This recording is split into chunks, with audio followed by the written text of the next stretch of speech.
The overall foreign direct investment flows between the US and China dropped massively last year, largely because Chinese investments in the US plummeted by more than 80%. Look at the numbers, rather dramatic.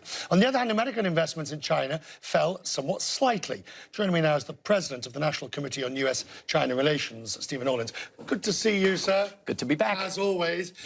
Before we get into the nitty-gritty, what is your understanding of the state of play of the negotiations? You're plugged into this. The trade negotiations, I've been puzzled why President Trump did this publicly. China 101 teaches you that if you want to make a deal, you make your representations privately. That when you back the Chinese publicly, put their backs to the wall, it decreases, doesn't increase the chances of a deal. So I'm worried that the Federal Register today talked about potentially imposing tariffs at 12:01 a.m. tomorrow night.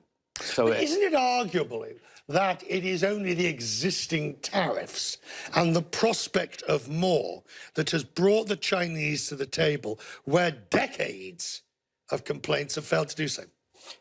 The Chinese have a terrible habit of making promises and not implementing them. And that the frustration that the Americans feel, President Trump channels that into these tariffs and shakes it up. But that's a valid, legitimate negotiating strategy against an opponent that doesn't keep their word. A better negotiating strategy would be to do it privately. Why? That over the years, you know, the Chinese have an expression which is "给他们一个台下," give them a way to step down, to make the necessary compromises.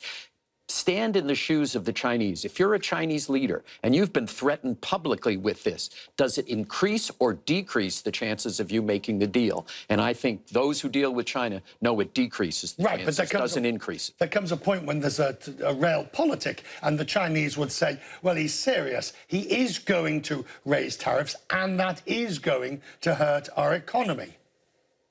Absolutely. As Myron said, it's not in the interest of either country to raise tariffs. It's going to make business decisions even more difficult. It's going to raise prices for American consumers. It's going to do a lot of bad things. So there is no question. But why this was done publicly is a puzzle to me. And if you kind of couple that with a statement by the head of policy planning at the State Department last week, which didn't receive much media attention, where she said that this is the first time in American history we have a strategic competition with a non-white civilization. Wow.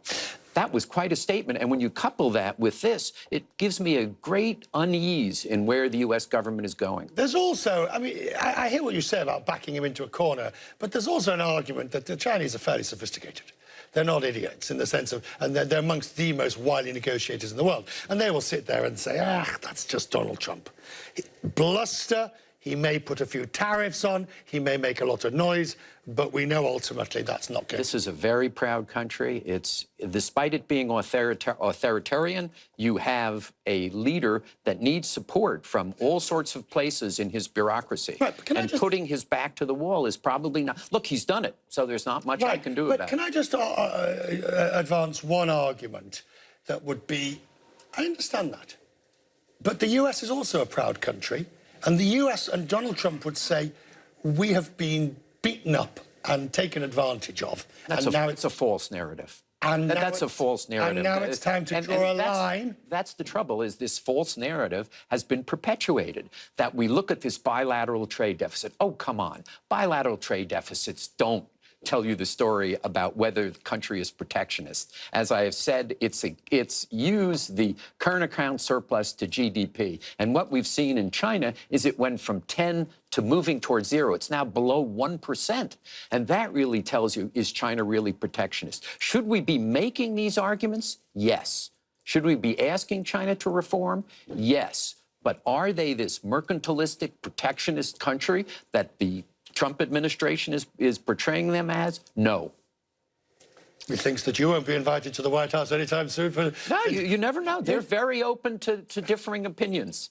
We didn't talk about investment, though.